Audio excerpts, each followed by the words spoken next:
Hello and welcome to today's video where we're going to do a follow-up to yesterday's video. If you missed it, I went over the 5 teams that are currently not in a World spot that were at Worlds last year out of the 4 major regions, and we went over who might be the likeliest to possibly get to Worlds, and for some reason the majority of the comment section missed the purpose of that video. I don't know if they're not watching. I do shadow ban people that do that. So in the future, just keep that in mind. I will shadow ban you and still get your view and not see your comments because you comment without paying attention. But regardless, today's video is going over the 5 teams that are replacing those squads in the hierarchy of things in these 4 major regions, and let's discuss whether they're going to stay there. So with Top Esports, 2 of 5 players remain from last year's roster. Definitely improved. In my opinion, the mid lane Cream is not as good as Rookie, but he's an excellent young player with a lot of potential to continue to get better. And in the bot lane, they got better. Jungle stayed the same. Top lane, they got better. Top Esports got better in 2 of the 3 roles that changed, right? Played at MSI. I thought they'd do better than they did. Lost to G2, which is ugly by their standards, but nevertheless, a good team. Anyone's Legend, completely new roster compared to last year. They spent a lot of money. They made even some changes from spring to summer this year, getting Ale in the top lane and allowing Harry to leave. Krako has performed very well in the LPL as a new import. Shanks returning to that form that I had him at top 5 at one point in the last couple of years in the world. And Hope and Cal are doing what I expected in spring. I have said it before, I believe Cal is one of the best supports in the world. One of the youngest in the world, too. One day he will be the best support in the world. I truly do believe that. So, playing alongside Hope, Hope is shown alongside Missing to be capable of getting to Worlds and being a very strong reason why and be a real threat for the championship in general. So, for him to be alongside Cal, I think that's just fine. HLE, 2 of 5 remain the same, the 2 carry roles. Then we see Gen G's trio joining them from last year in Doran, Peanut, and Delight. And it is an improvement in all 3 roles. So HLE are better than they were last year. FlyQuest completely changed their roster. Went to MSI and lost to PSG. That's kind of an omen, right? And they are replacing NRG, and they're better than they were last year. Leaving a lot to be desired last year. Struggling. They had that super team with Vikla and Prince, Vulcan, Spica, and Impact, and it fell apart. And now they added Blippo Inspired and, Blippo and Inspired got rid of Jensen from spring to summer. Apparently they believe Jensen is the reason why they lost at MSI. I don't believe that is necessarily the case. And then the bot lane duo of Masu Busio, a ton of potential out of that bot lane. Busio is an excellent player. In my opinion, could be the best North American player in short order here. And then you have SK, who I believe Irrelevance, the only holdover from last year. Isma's a rookie. Niski joins from Mad Lions Koi, replacing Certus. Isma replaced Marcoon. And I don't know if Isma's much better than Marcoon. Marcoon's looked bad on Rogue, but I always thought Marcoon was a facilitator anyway, so a carry meta is not going to make him look good either way. Niski does his facilitating job very well. And then the bot lane duo, they've exchanged Exakik and Doss for Rahel Luan. And Rahel, long time DK, challenger 80 carry, that deserved an opportunity, and he finally got it, and SK have been dominant, right? And Luan, I am shocked by how well he's doing alongside Rahel, despite not having previous experience with him on an LCK Challenger squad. Luan came from Nongshim. So that's certainly an interesting development there. And Irrelevant has been really good at times and left a lot to be desired at times throughout his career. And he's doing his job right now. So out of these 5 teams, I mean, and we got to think about those LPL teams that are out, right? So in the case of Weibo, LNG, Top Esports are pretty good. Anyone's Legend are doing, I mean, they finished first in the group with NIP and in Weibo. That's why I have Anyone's Legend in there above NIP. And FPX, I don't even have in that conversation. So, that's the thing. Like, if there was going to be one of those 2 teams, I guess it would be Anyone's Legend. Do the wheels come off for Krako? I guess that would be the reason why. But I think this carry meta has served him quite nicely. And Weibo and LNG, I mean, Weibo got out, right? They got out of the group. A week and a half ago, a lot of people said they were dead, and then they got really quiet today, and they're saying, oh, it's not a big deal. They're going to still lose anyways.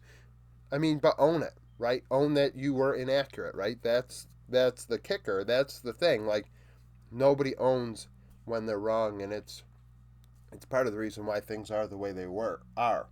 But LCK, HLE should have went to Worlds last year, fell apart.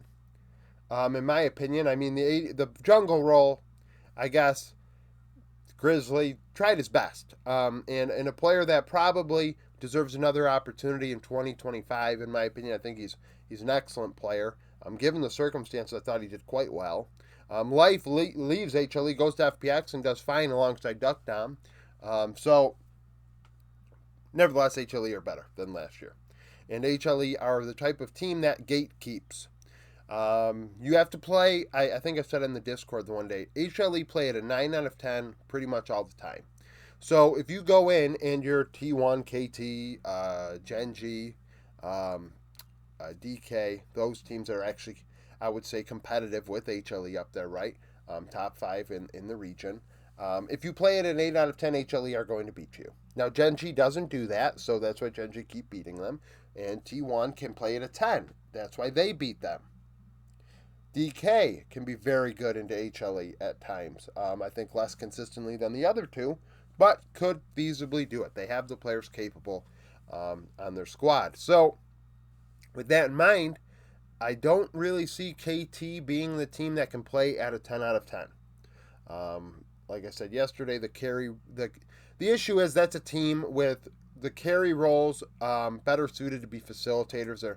That pair is not good, not a good pair. You would need a top laner like Zeus, the Shy. I'm trying to think here. I mean, those are two heavy carry top laners. You just need a heavy carry up there. And Perfect, I don't really think is reliable in that role at this point, which is no fault of his. And Pyosik can carry, but you ban out Pyosik, and now you're forcing BDD or Def to carry, and it's just not as not as clean. And then you got FlyQuest. Wheels could definitely come apart for FlyQuest. It has last year. It has in the past. Before that. Bwippo and Spart, I mean, hell, they lost to PSG. And that's not a, disservice. I don't want to give a disservice to PSG. The PCS is a competitive region. I know in my last power ranking, somebody did question the PCS's validity in my top 25. They are and have been one of the best regions in the world. They have a world championship. Yes, 100 years ago, but they won worlds, right? So the notion that this region stinks, I think, is, or not that it stinks, but that it's not capable of putting a team out that's in the top dozen or so, I think is a little unfair to them. They did perform, and this is one of their better teams they've had in a long time out of the PCS. So with that in mind, FlyQuest, NRG. I do think FlyQuest on paper are better than NRG. Bot lane I'd give to NRG. FlyQuest are capable of being better, but they're also young and inconsistent. Mid lane, Quad leaves a lot to be desired, but at the same time, Palafox is not the type of player that I see dominating a mid lane. Top side, I easily give to FlyQuest, so like Fly should feasibly keep that. They should. And SK over Mad, they should keep it as well. So it's tough because SK, I think Rahel Luan could take that team all the way and get them to Worlds, personally. Niski finds a way to get to the World Championship as well. I don't think LEC doesn't get 4 teams this year, so with that in mind, theoretically, SK might not go either, because BDS, G2, and Fnatic are the 3 best teams. And I don't want to say it like this, but the Korean duo bot lane diff doesn't really apply as much when you go against BDS, who has Ice, who can play against players of Rahel's level and has in the past, and then you have Noah and June, who have done very well in the LEC thus far. So, in June, I mean, is the better half of that bot lane, and I would say he is better than Luan. So, I mean, SK are going to have a tough time getting those top three, but I do believe they're going to stay above MAD pretty easily. MAD, as anticipated, once everybody caught up to the fact that they already had synergy going into things. MAD were going to struggle. So they are going to season finals, though, I believe. I think they had enough championship points from the first two splits to get there, unless I am misreading the rules. So in the end, it's got to be the LPL, Top Esports AL. I guess AL would have to struggle. Weibo finding a way to win. I could see it. Or LNG. I could see Scout, Gala Hung getting it done. Zika into Ala, not Ala, Ale.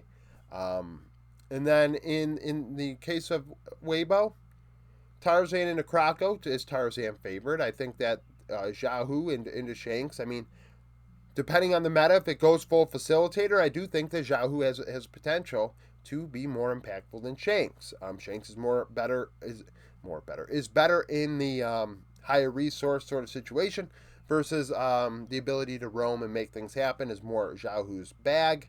And then the bot lane duo Light and Crisp are capable of being just as good as Hope and Kale, if not slightly better, as we saw last year at times. So, I mean, that's the angle, right? I think out of these 5 teams, AL would be the team that I think would be most likely to lose their spot to one of the other 5. And then followed by FlyQuest, because frankly, anything in the LCS could happen. So thank you for watching. If you liked the video, like it, subscribe to the channel for daily League of Legends content. Follow me on Twitter, join the Discord, become a YouTube supporter, and hope to see you again tomorrow.